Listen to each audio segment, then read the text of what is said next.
কেন্দ্ৰীয় নেতৃত্ব হুঁচিয়াৰ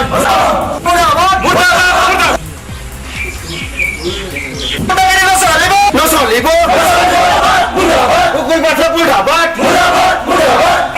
শহীদৰ মহান ত্যাগক অপমান্য কৰিব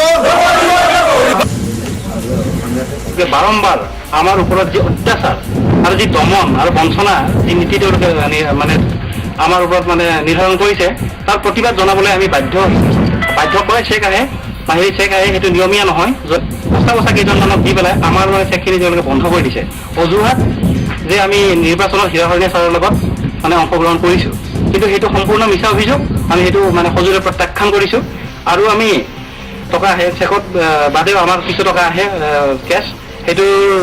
ক্ষেত্ৰত বহুত বৈষম্যতাৰ মানে সৃষ্টি হৈছে ৰাইজৰ স্বাৰ্থত বুলি কেনেকৈ ক'ব আমাৰ লগত তেওঁলোকৰ কোনো যোগাযোগেই নাই 4টা বছৰ কি কৰি আছে তেওঁলোকে নাজানে সেইটো কথা আজি সুধিলে তেওঁলোকে ক'ব নোৱাৰিব গতিকে আজি ইয়াতে আমি ৰাতিপুৱা খাইছোঁ সন্ধিয়া খাইছোঁ গাহৰিৰ দৰে শুইছোঁ তাত বাদে বেলেগ একো নাই আমি পুথিভঁৰালৰ কথা কৈছিলোঁ তেওঁলোকে কৈছে পুথিভঁৰাল কিয় লাগে বুলি কৈছে নিশ্চিতভাৱে সেইটোৱে হৈছে অত্যাচাৰটো বিভিন্ন পৰ্যায়ৰ হয় ব্যক্তিগতভাৱে ভাবুকি আহে আমাক ইয়াত তেওঁলোকে আৰম্ভ কৰিলে তেওঁলোকৰ মাধ্যমেৰে আমি আহিলোঁ অহাৰ পাছত ইয়াতে আচলতে কি চলি আছে তেওঁলোকৰ অৱস্থিতি বা মানে অৱস্থান সম্পৰ্কত স্পষ্ট যিহেতুকে নহয় তেওঁলোকক আমি আহ্বান জনাইছোঁ এই আমাৰ যিখিনি সমস্যা দুৰ্দশা তাত যাতে